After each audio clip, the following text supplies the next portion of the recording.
Our guest is Dr. John Henrik Clarke, professor of African World History at Hunter College. Dr. Clarke spoke at the University of Texas at Austin in November 1973 under the auspices of the university's African and Afro-American Research Institute.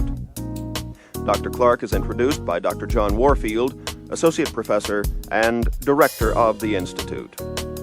In the annals of all people, we find certain men and women who've been willing to stand any appreciable distance from the herd in order to speak the truth to their own people and to the world. And they have often done that against great obstacles and great adversity.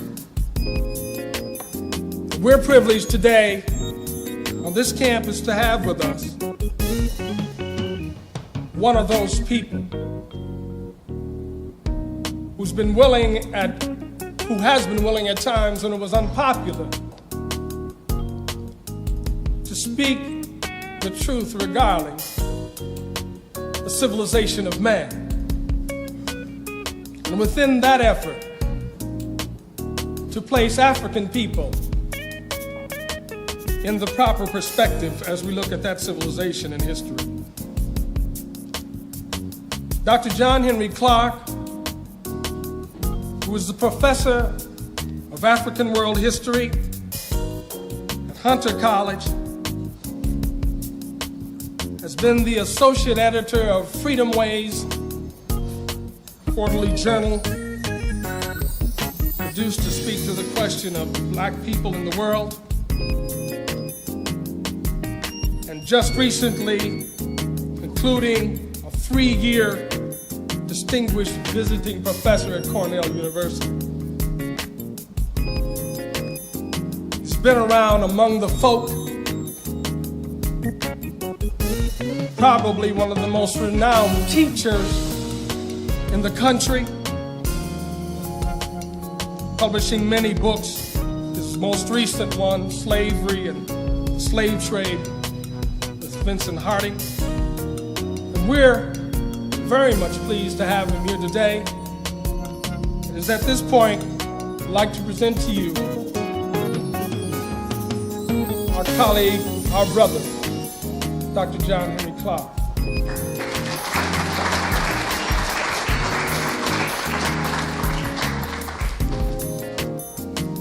I want to thank Professor Warfield for the invitation. And what I'm going to be talking about is Africa and the New World, new dimensions in African history, which means a new way of looking at Afro-American history. That means that I will be moving very rapidly over a large body of information, the kind of information that you need to devote a whole semester to. I think I'll begin by questioning the title of my lecture. What do you mean by New World? In as much as the new information on the pre-Columbian presence of the African in the New World tends to prove that there were Africans in this side of the world in South America and the West Indies, but particularly in the West Indies and parts of South America as early as 500 BC. And the reading of Christopher Columbus's diary will prove that according to his own accounts, and he was no friend of the blacks, that he found Africans in the New World doing business with Indians and using minted West African coin. And that when many of the Spanish conquistadors, especially those who went to the area that is the Panama Canal, they found small black colonies with the Indians in South America.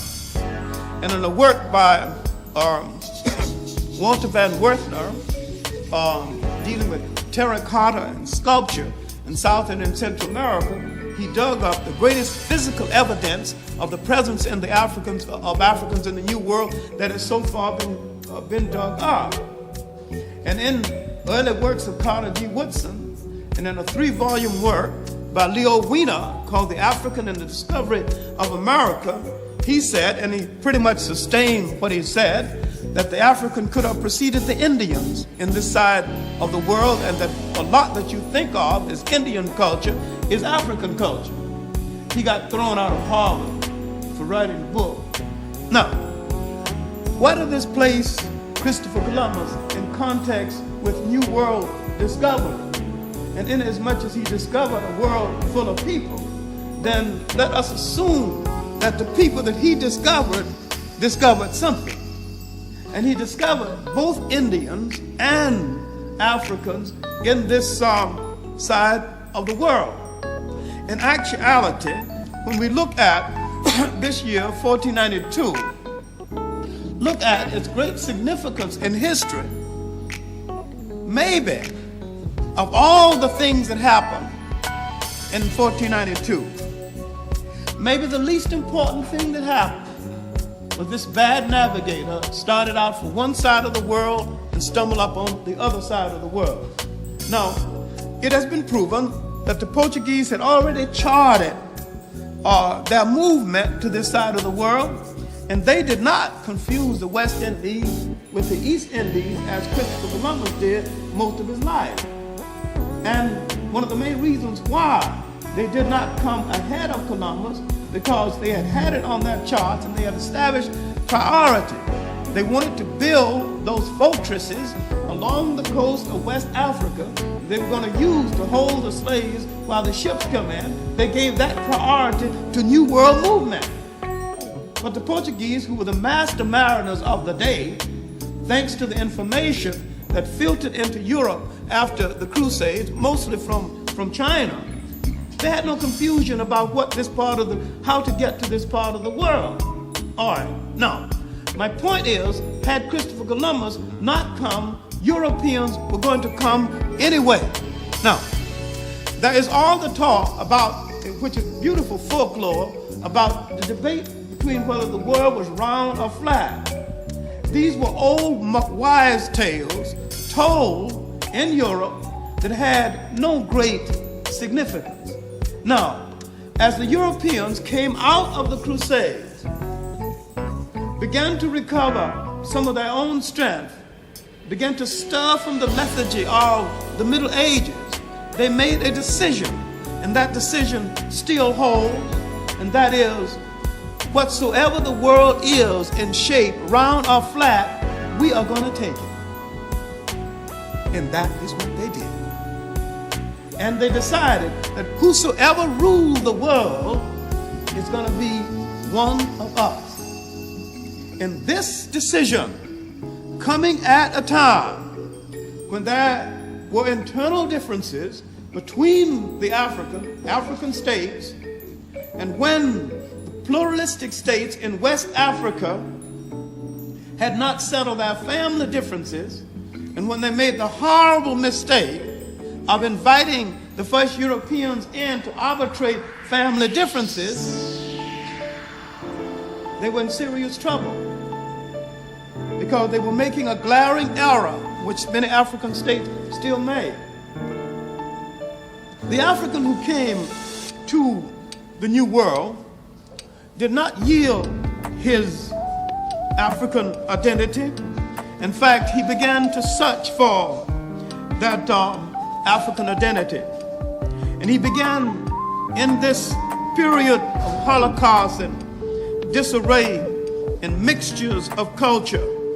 He began to search not only for his identity in this new world, but his identity in the world. And he knew that he had an identity and a history that commanded respect. And when blacks began to produce an intellectual class in the Western world, that intellectual class, both in the West Indies and America, began to address itself to the definition of blacks in world history, began to attempt to locate blacks on the map of human geography. And some of the pioneers in this movement were scholars from the West Indies. Some Afro-Americans gave up the search and adopted the distorted image that was created by by their oppressors. But as early as 1881, Edmund Wilmot Blyden, the great West Indian scholar and benefactor of West Africa, addressed himself to this situation when he said, this is 1881 now, this is his inaugural address at the Liberia College. And if you listen to it, you'll find out that this man in 1881 was ahead of most of the black scholars of today. He would go on to have a great career, to write a classic work that would do well to read today called Christianity, Islam, and the Negro Race. He says during this speech, in all English-speaking countries, the mind of the intelligent Negro child revolts against the deceptions and the distortions given in elementary books and geographies and travels and in history.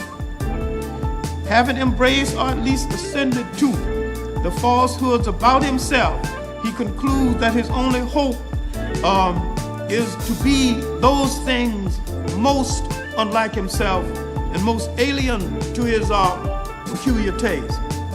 He goes on to say that one of our great tragedies is that we have spent too much time feeding grist into other people's meals.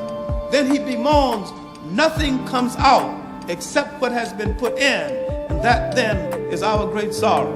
What this man was telling us in 1884 is that we have to reclaim ourselves and our own heritage and the nature of our history.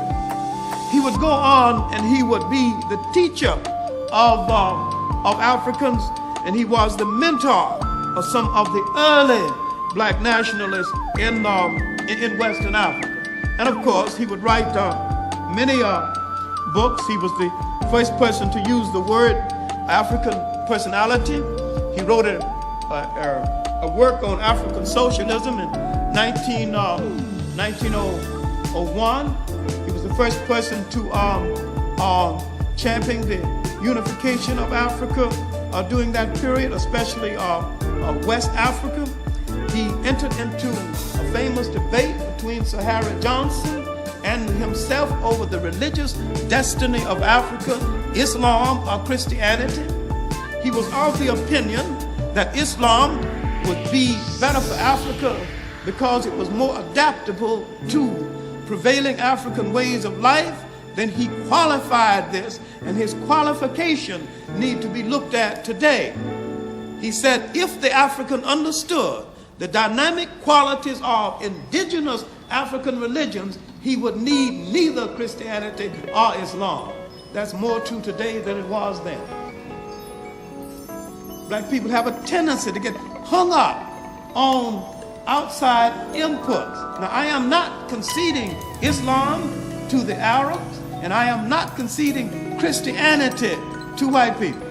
I know that we nursed both of these religions in that cradle, and we played a major role in bringing not only this religion into being, but all known religions into being. Because the first salvation-oriented religions the world can trace came out of Africa. And all religions are salvation-oriented. So therefore, the very idea, the very germ, the very genesis of world religions came out of Africa. No, I am not conceding Islam to the Arabs. I am conceding the Arabs' interpretation to him. I am conceding the Europeans' interpretation to Christianity to the Europeans. Because once the European took over this religion for political reasons and began to use it as a political instrument and almost as a framework of his nationalism, Christianity died and Christendom was born. And there's a difference between Christianity and Christendom. Christendom is a political weapon. Christianity is a religious way of life. And for Christendom to come into being and to kill Christianity, then Christendom had to violate every rule that governs Christianity. Had to justify the slave trade, had to justify the monstrosity of the colonial system. It had to justify the demeaning of people. It had to rewrite the history of the world, glorifying Europe at the expense of other people. This is Christendom And Christendom is forming a task that is anti-Christianity. Now, when this baby called Christianity left its cradle in North Africa and in the Middle East and went over to Europe and was used for political reasons, it was no longer our baby. And when they bring him home and sell him to us, they're selling us something which is alien in its present interpretation to our context. Because if they understood, and this is what Blyden was trying to get across, when you understand indigenous African religions and the binding nature of that religion, you will understand that these religions are basically Christian religions, and that there is nothing in Christianity, in moral law, that isn't already in those indigenous African religions. They never say that I am my brother's keeper, but they keep their brother. They don't preach about it, but they do it. If a young brother dies and he has a wife and children, the older brother takes care. He don't cry about it, gets a little help, but he automatically takes over. Part of the law that governs the whole society. No homes for the aged, because nobody discards their mother. No homes for the abandoned children, because nobody abandons children. And up until recently, no insane asylums, because nobody went insane. Because the protective mechanism was built into the society itself. Now, with the coming of the Europeans to West Africa, with the misunderstanding of the Christian elements of indigenous African religions, and with imposing Christendom on Africa in violation of Christianity, African societies would suffer. But now we're going to have to look back now at the genesis of the blacks in the New World. And that genesis has to deal with looking at the rise of Europe and the consequences of history involved in that rise. You're going to have to look at what I have been referring to as Europe's evil genius. And that evil genius of Europe began to develop after the Crusade period. The European had developed certain basic technology, principally the gun, not to kill any African or Asian, but to protect himself from himself, but to protect themselves from each other. And the weaponry that the European had developed in Europe to protect himself from other Europeans, once that family dispute was partly settled, that weaponry was used to expand into the broader world. And the Christian story, which he did not buy for himself, about meekness and turning the other cheek, he would go out now and sell it to certain people naive enough to buy it, because the same elements were embedded into his indigenous way of life. And something fell apart. Certain things were misread in history. Now let's look at the consequences of that rise, because this is what would bring the African to the New World. Now, fortunately or unfortunately, fortunately for Europe, unfortunately for Africa, when Europe began to shake off the power and the hold of African domination of the Mediterranean, and I'm using my words well, because that domination of Spain that the Arabs take so much credit for was military African from the beginning. The original conquest of Spain was an African conquest, and a black African conquest at that. And Haile Bourguiba's work, called Tareq Ben Zayed, named after the black general from Mauritania and Senegal, who went up to Morocco and organized the force that conquered Spain. In this eyewitness account, he says, the army was as black as ink. The general was blacker still. This would establish African military control. Now, the Arabs did not come into Spain in large numbers until much later, and the Arabs were never in complete control in Spain. The Africans came in at a time, literally, and rescued the Jewish population from the persecution by the Visigoths, and formed a partnership between the Africans and the Jews that lasted throughout the whole of this period and helped to give the Jews their second golden age in Spain.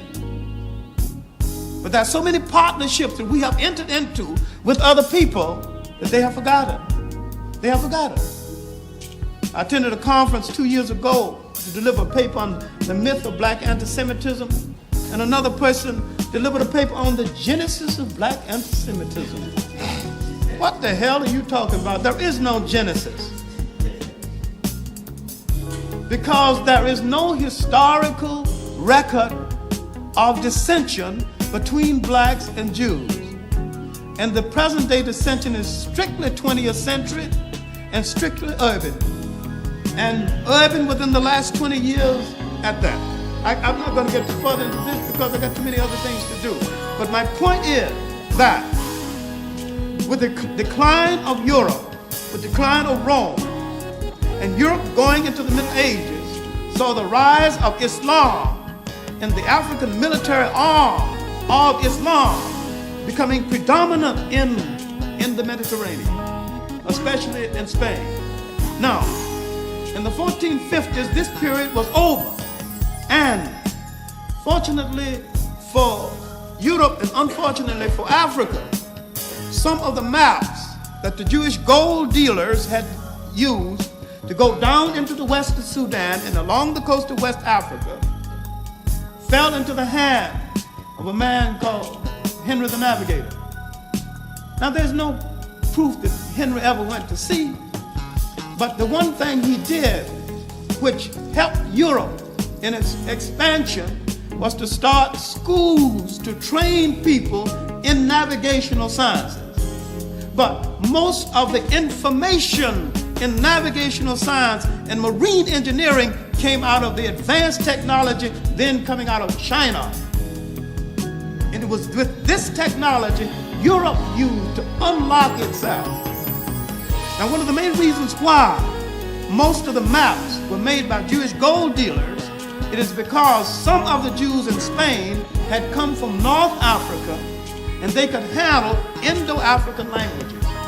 And their relationship with the people in Inner Africa was very good and had been very good for years. Even the years after the dispute the Jews had with Rome, they went down and lived for 400 years. A whole Jewish colony lived in ancient Ghana. Now, this is totally left out of Jewish history, as though it didn't even happen at all. But a Father Williams, who's a little overly partial in the subject, has written a book called Hebrewisms of West Africa. Now, Father Williams tried to prove that everything in West Africa is Jewish. Everything. And more so to the point that after Ghana became independent, some Ghanaian students wanted to impress white people, said that, now, I must tell you that we're one of the lost tribes of Israel. I got tired of the nonsense. I said, look, they only lost 12 tribes, now 30 shows up. Now, some of you people didn't get lost. But if you really want to know the history of the Jewish population in North Africa to the nations in Inner Africa, I mean, there is information on this. But now, the 1400s were bad times for Africa because these were the times that Europe had learned the technique of expansion and had made the kind of boats it needed to take the roar of that mighty ocean and to go on long-range trips. Now, using some of these maps, the Portuguese at first would come down the west coast of Africa. And they would come down the west coast of Africa, not looking for slaves at first, but hearing the legends about the great gold of Africa. Their first trip was to look for gold, look for allies. They had heard about Prester John, and they were looking for Prester John. They were looking on the wrong side of Africa anyway, and besides, he was dead 300 years when they got there. But they'd heard about Sonny Allen. They misspelled his name, but they'd heard about it. They'd heard about Mansa Musa and the famous journey to Mecca and Medina. This man in 1324 went on a journey out of Africa, across, being a devout Muslim, to pay his respects, taking with him 280 camels, each with 250 pounds of gold. 500 men marching in front of his entourage with staffs of pure gold.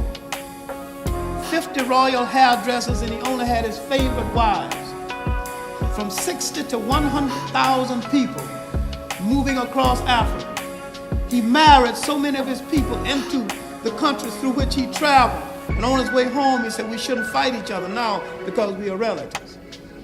When he arrived in Egypt, El Amari, a historian, made an account of it. They say, he is Africa, there is nothing else. And though he was a devout Muslim, the Grand Caliph of Islam was in Egypt and asked to see him, to see this man, the great gold king from West Africa. We were talking about no savages. Ain't no savage had nothing like this. Organized state, empire, almost as large as the land territory of the United States, with governors and viceroys. Europe was wallowing in the Middle Ages then. European kings didn't even have good shoes when this was happening. And the mats for his horses were made out of better material than European kings were wearing at the time. Same time. This is an age of grandeur in Africa. No savagery. The savage was an invention. And this man decided that he would see the Grand Caliph, but he let him know that he was the equal of any man in Islam. And the general custom when you meet the head of the Muslim faith is to remove his shoes and kiss his feet, and remove your shoes, but he don't kiss yours. And he said, no time. We will meet as equals or we will not meet at all. And he was as devout a Muslim as ever. The main thing that this man did was that he went back, taking an architect named Ibn Asad, and he rebuilt the Western Sudan, the countries that enter West Africa, Timbuktu in the like. And he opened a great university called Sankore at Timbuktu.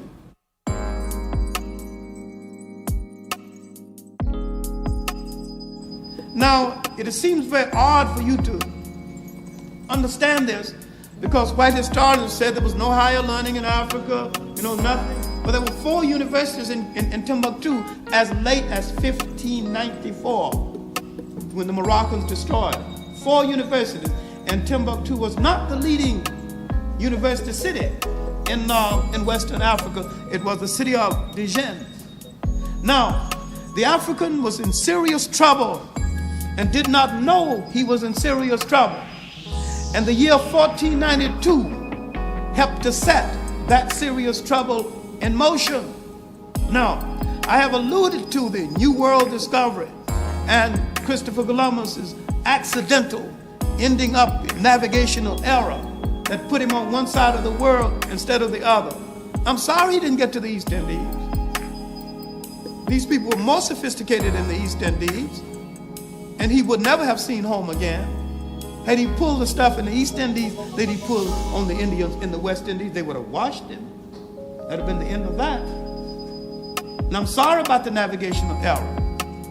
He should have gotten to the East Indies. But Columbus set in motion the genocide that destroyed the entire Indian population of the Caribbean islands, to the last man, woman, and child. There is probably not a human being alive who can say he's even a distant relative of one of those Indians. They were totally wiped out, and Christopher Columbus set this in motion. Now, let's go back to 1492 again. 1492 in Spain, the marriage of Isabella and Ferdinand had unified certain warring factions of the church, and this unity gave Spain the strength to expel the Moors from Spain. Many of these Moors coming back into Africa, soreheads, began to prey on other parts of Africa. Their expulsion created an internal dispute in Africa. North Africans preying on the people in inner Western Africa. 1492 again in Africa. One of the great African militarists who ever lived, Sonny Ali, then emperor of the Empire of Songhai, died on his way, was drowned on his way from a minor war in the south. And the empire suffered for a year.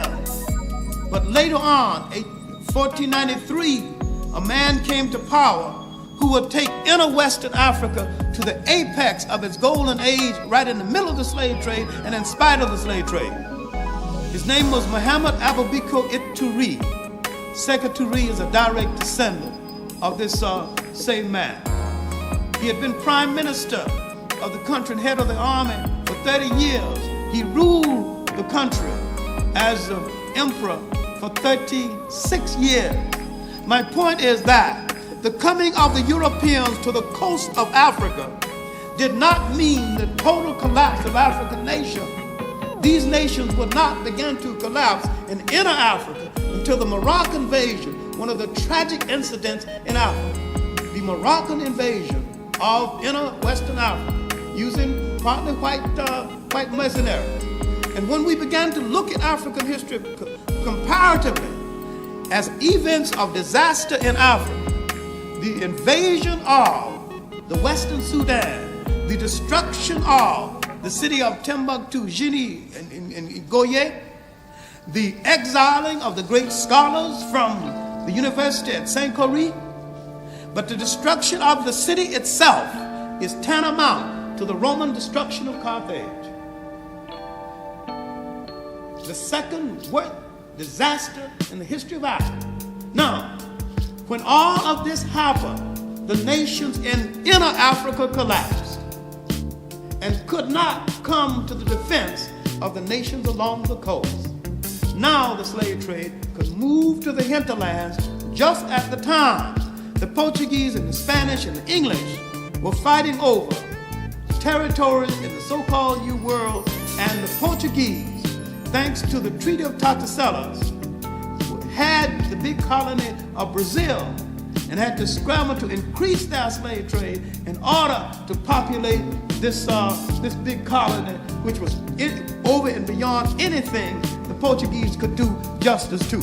My point is that in this new world, these Africans began a revolt. They began to revolt on the boat coming over. They continued the revolt to keep from getting off of the boat. And they continued the revolt after they got off of the revolt. And the one thing which would facilitate the revolt of the African in South America and in the West Indies was African cultural continuity. Once you look at these revolts, you will find that you had the most successful revolts where you had the largest amount of newly arrived Africans who had not been adjusted to the plantation system.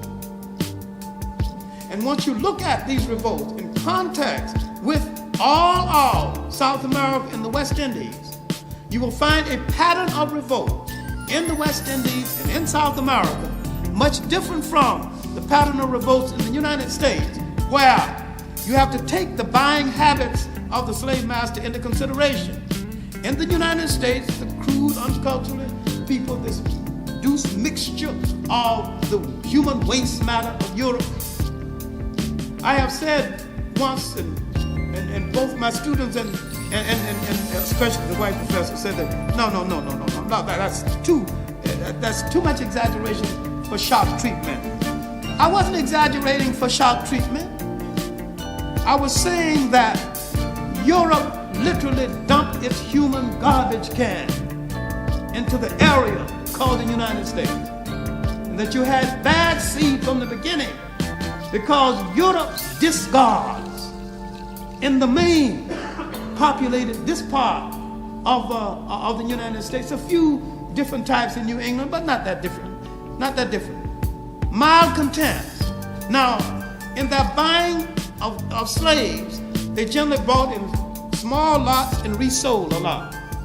Now you see mama going one way, papa going one way. You see the cultural continuity broken. And when you break a people's cultural continuity, you break their loyalty system. And it is the loyalty system and the institution that produce loyalty system that holds the people together. While in the West Indies and South America, they bought in large lots and kept them together because they thought they could exploit them better that way. They were right. But the one thing they forgot is that they could revolt better that way. And so the nature of revolt in the Caribbean and in the Western and in South America was distinctly different. And besides, an island is a capsule. You're pent up there on this island, and culture can be contained better on an island than in places where you have so much land mass to dissipate people, physically, and to also dissipate their culture. And besides, by buying in large lots, most of the slaves in the Caribbean came from the same general area within Africa and could speak the same basic African language and could maintain the drum language, which was the key to the success of the Haitian Revolution.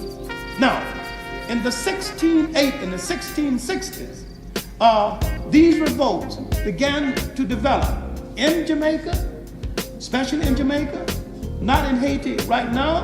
The revolts in Cuba in the 1500s, as early as 1522, a slave revolt in Cuba.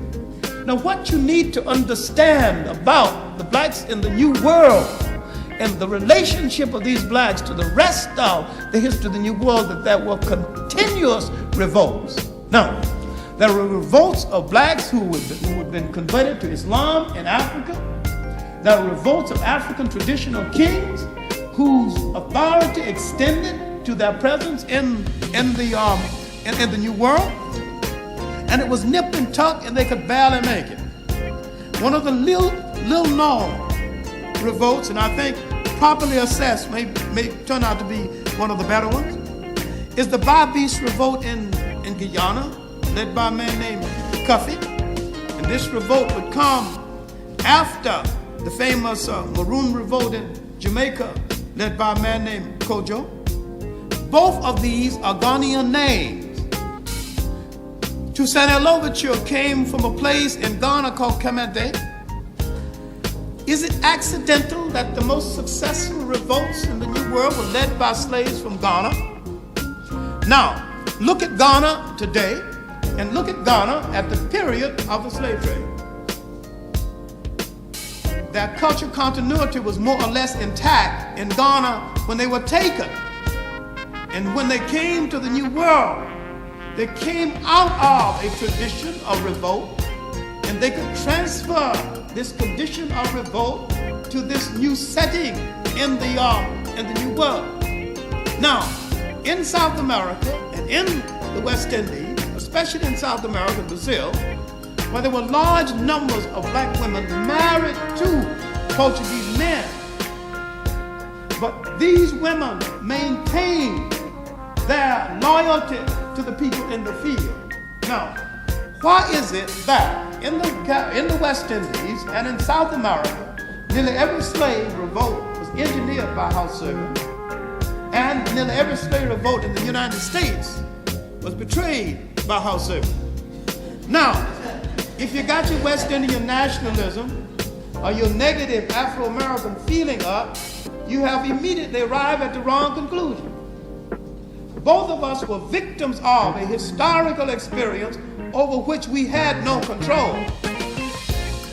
Fortunately for the West Indians, they didn't break him up enough to destroy his loyalty system. Now there are exceptions. There are numbers of revolts in the West Indies betrayed by house servants, but generally the house servant was the motivator of the revolt. One of the classical cases was the revolt in the Danish West Indies, finally led by a black woman who called herself Queen Mary. She was the mistress of the governor.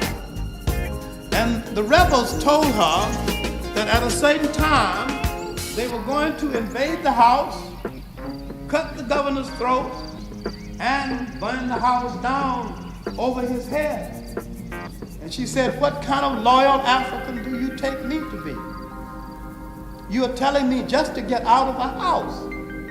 I am for the revolution, and I understand what I would have to lose." She would have to lose her carriage that she had, those long, beautiful white dresses imported from Europe that she had, and that set of umbrellas that she had with somebody to carry them over her head. She said, "Inasmuch as I have to leave the house at a certain time, why would you send a man all the way to the house to cut the governor's throat? I would do that before I leave."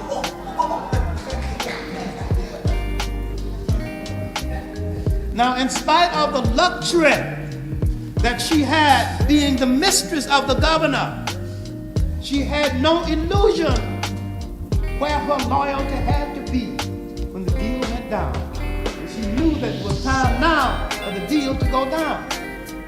Now, the same thing happened in Brazil among the black women married to Portuguese men, only they maneuvered in a different way, always marrying off one of her relatives to a Portuguese man newly arrived in the colony, and making these women swear that they would marry unless marriage meant automatic freedom.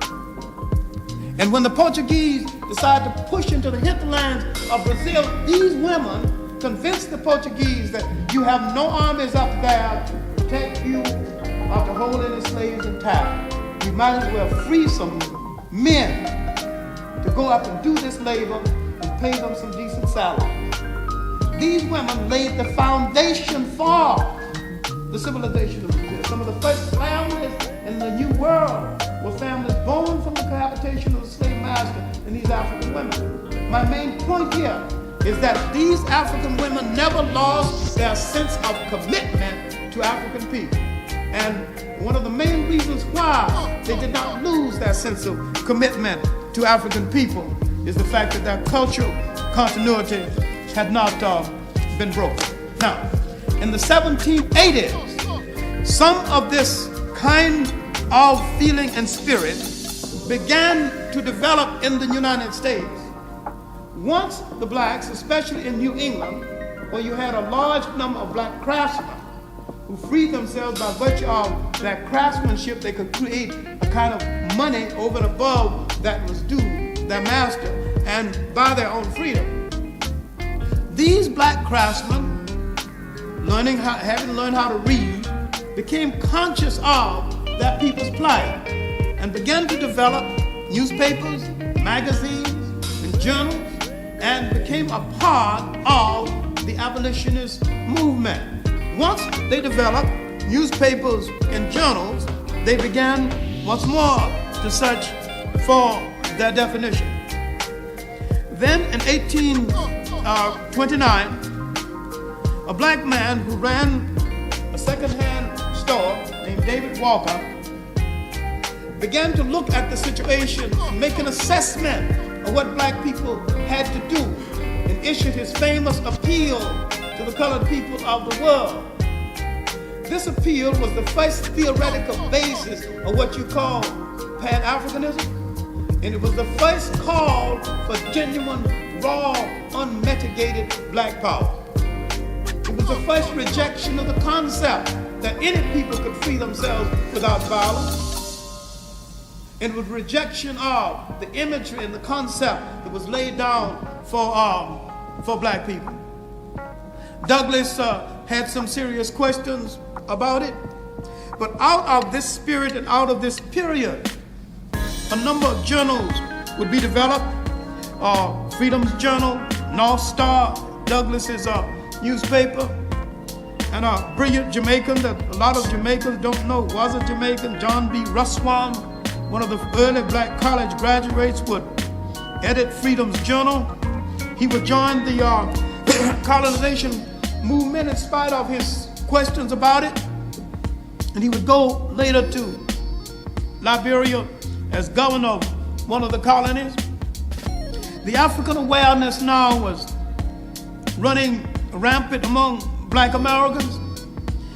Martin Delaney would go out to what is now Nigeria with another Jamaican, Robert Campbell, author of an excellent work called Pilgrimage to My Motherland.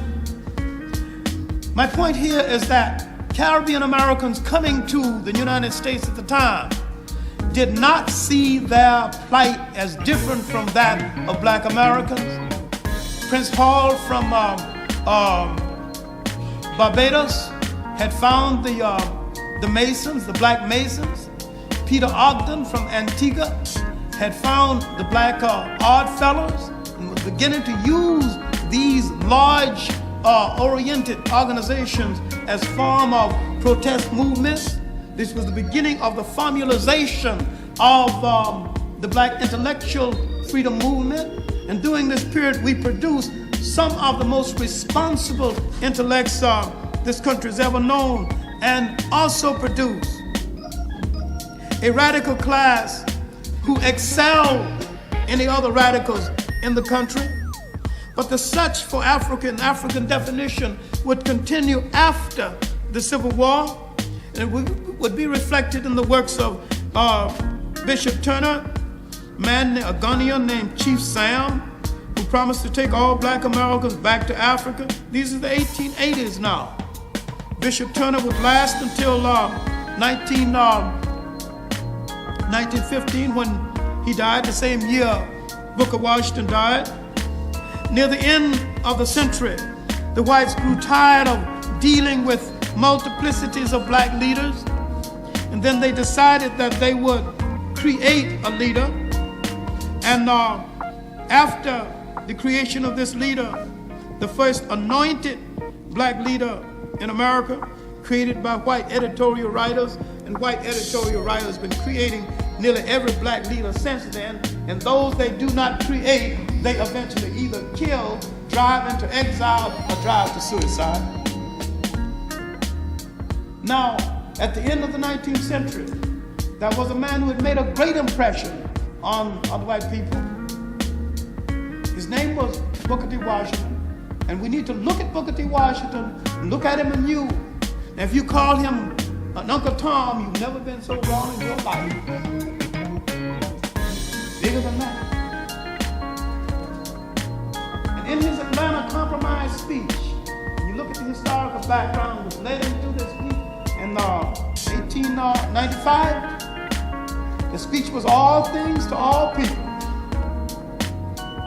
One of the most unique speeches ever made in the history of the world. And you should read it, almost read it real and analyze it. What in the hell are you talking about? There was something in it for the South, telling the South you need not worry. Something in it for blacks, telling the blacks you've got good white people here who take care of you, look after you, be skilled on teaching. Something in it for the Northerner who owned the South then and now, telling him that there is peaceful labor here in the South who will not start strikes like those immigrant ingrates of North. The tone of the speech was partly anti-foreign, and he knew exactly that it would get across in this setting. He was telling blacks, he attacked the black politician, said stump speeching is not what's going to get it for us. Better open a dairy farm. Then came the appeasement that was dear to the hearts of whites. He said, we apologize for our humble contribution to this expedition. A little pumpkins here and there, quills, but the humbleness of our contribution is indicative of our great need. 1895. Now, Booker Washington knew he was telling a lie. He was strategic playing to the feelings of white people. Now, what had happened in Black America 1895? The black inventor had already revolutionized American industry. Lewis Latimer had assisted in the development of the electric light, had written a book, a textbook on the incandescent light, had drawn up the model for the telephone, because Alexander Graham Bell could not even get a pattern until somebody draw all of its moving parts, and he could not draw all of its moving parts, and this black man was to do that for him. This had already been done in 1895 now. He had done many things, including one thing I'm not too proud of. He had improved the old Gatling gun, forerunner of the machine gun. Elijah McCoy had already revolutionized the lubrication system on the railroads with a drip cup system, which lubricated the railroad in motion. And so many whites stole patterns from Elijah McCoy until anytime a white person go to the pattern office with a lubrication system, the people in the pattern office said, now, is this the real McCoy or something?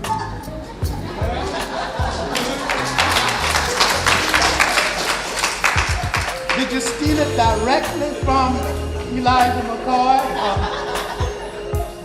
And that's how the word got into the language, the real McCoy. And whites were stealing patterns from blacks, right and left. Metzelinga had already created the shoe machine, which made the mass manufacture of shoes possible. The third rail had already been developed by a black man.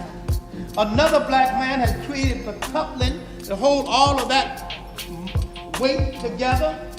In the Old West, the trains started coming apart, going down the hill. It was costing a fortune. Now, suppose Booker T. Washington had have told those white people what contribution we had made to industry. Do you think they would have given him millions of dollars, by saying, look, we've done this, now we demand this? The technique would not have gone well in that setting. Now suppose Booker Washington had to pull that on, so you people would have to understand, except for us, you may not have had in the industry. They wouldn't have given him a nickel. For playing this humble role and telling his people, that it's better to make $1 a day than to sit next to a white person at the opera. That was exactly what they wanted to hear. They wanted to hear a black leader endorse Jim Crow. Now, he may not have been endorsing any Jim Crow. That may not have been his intended thought.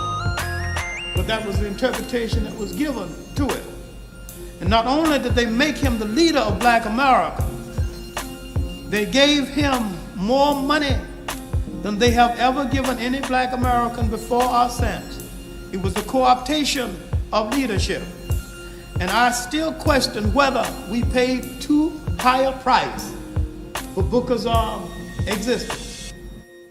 If a black man wanted a Pullman porter job or even a streetcar job in Cincinnati, all the white people wanted to know is it all right with Booker? And if it wasn't all right with Booker, you did not get the job. And I'm saying that in this atmosphere coming at the end of the 19th and the end of the 20th century, black people began to search anew for their definition in relationship to Africa, in relationship to the world. Began to participate in Pan-African conferences, the one in 1900. Then Du Bois began to challenge Booker T. Washington, but the less known challenger of Booker T. Washington, the most adamant challenger of Booker T. Washington was not W.E.B. Du Bois, but a man that we call the Boston Brahma, William Monroe Trotter. He's the one that disturbed Washington's meeting in Boston and got thrown in jail. He was the one that took exception to Booker T. Washington's stand in the Brownsville raid right here in Texas. forgotten incident in history.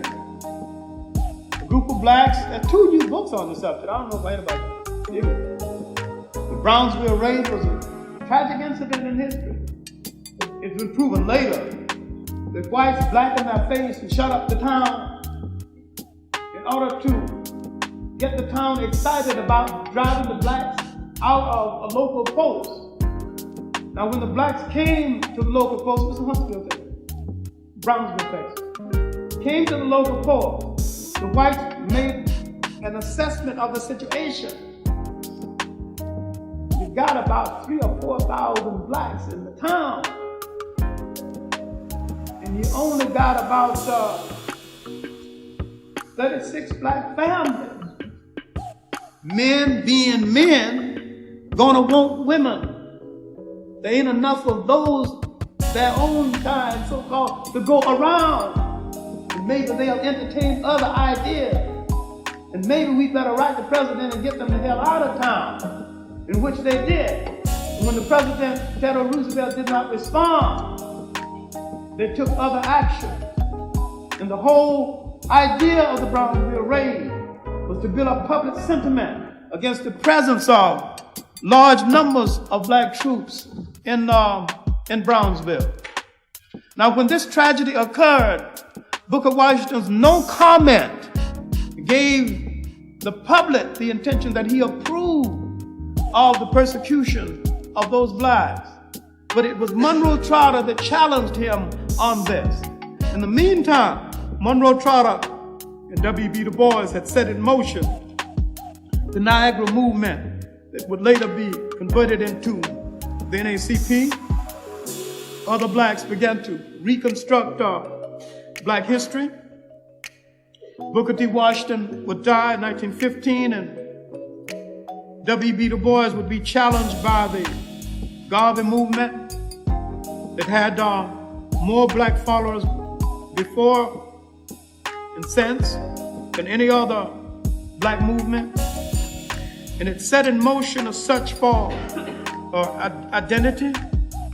And this search was reconsidered during the Italian-Ethiopian War. I think all of this search for definition in this part of the country have led us to where we are today, and it's a fitting time, fitting place to conclude the lecture. Where black people are today, standing on a black and beautiful plateau. There's no question about how he got on the plateau, but there's a serious question is how he's going to get off of the plateau. Because he got hung up with a whole lot of illusions that had nothing to do with power. It has something to do with ceremony. And there's nothing basically wrong with ceremony, so long as you also make a ceremony out of being free. A ceremony out of becoming strong. So long as you understand there's nothing essentially wrong or overwhelmingly strong in being black and beautiful. And white people are perfectly willing to concede to black people that they are beautiful. In fact, he will make the cosmetics to make you more so. Beauty never hurt anybody. Beauty never destroyed a nation. But if you say you're black and powerful, then you're in trouble. Then you're in trouble because you're going to change things around.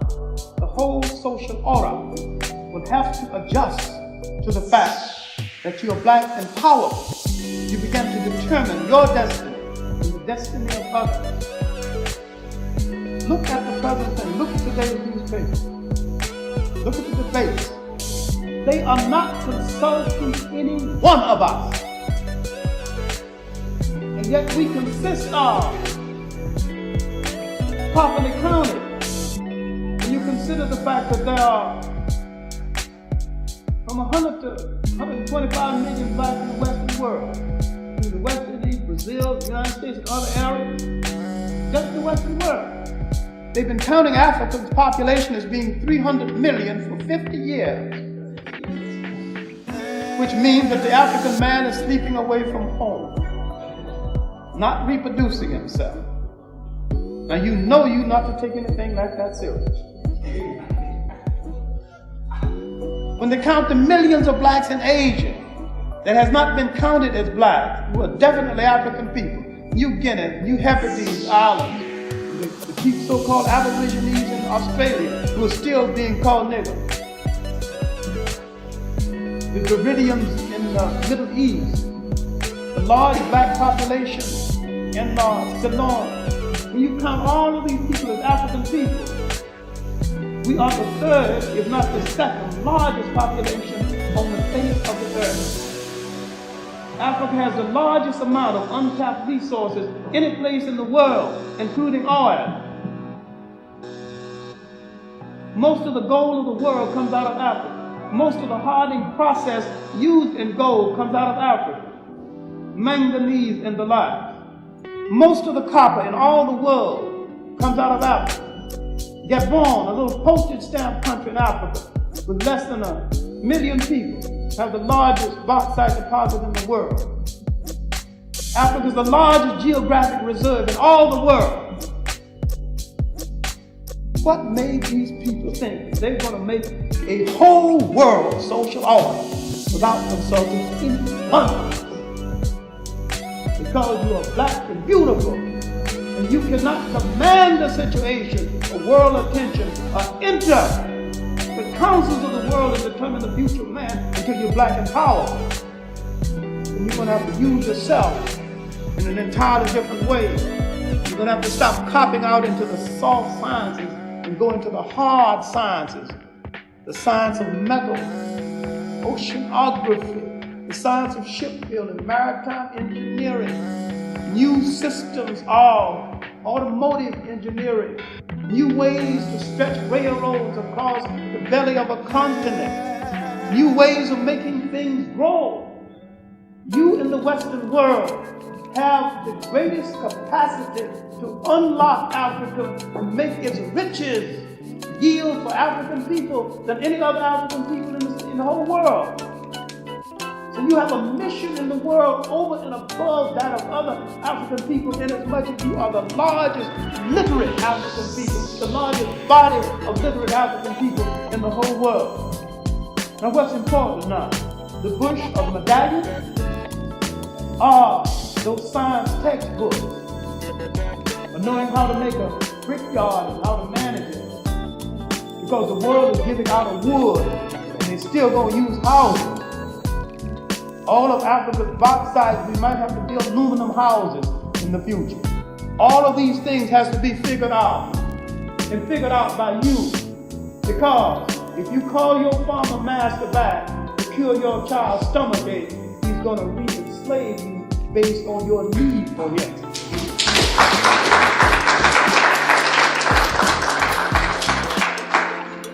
So let's look at history a different kind of a way, and look at what history can do and what it cannot do.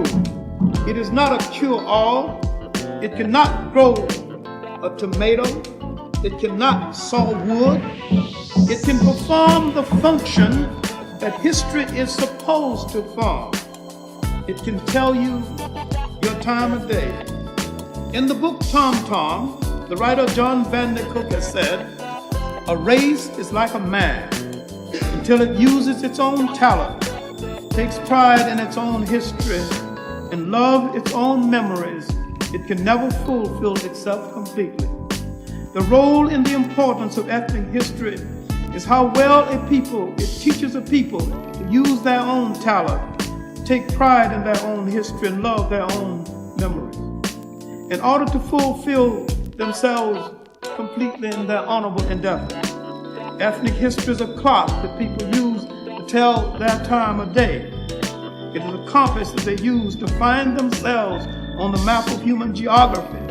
History tells the people where they have been and what they have been. It also tells the people where they are and what they are. Most important, the role of history and the understanding of history is to tell a people where they are and what they still must be. Thank you.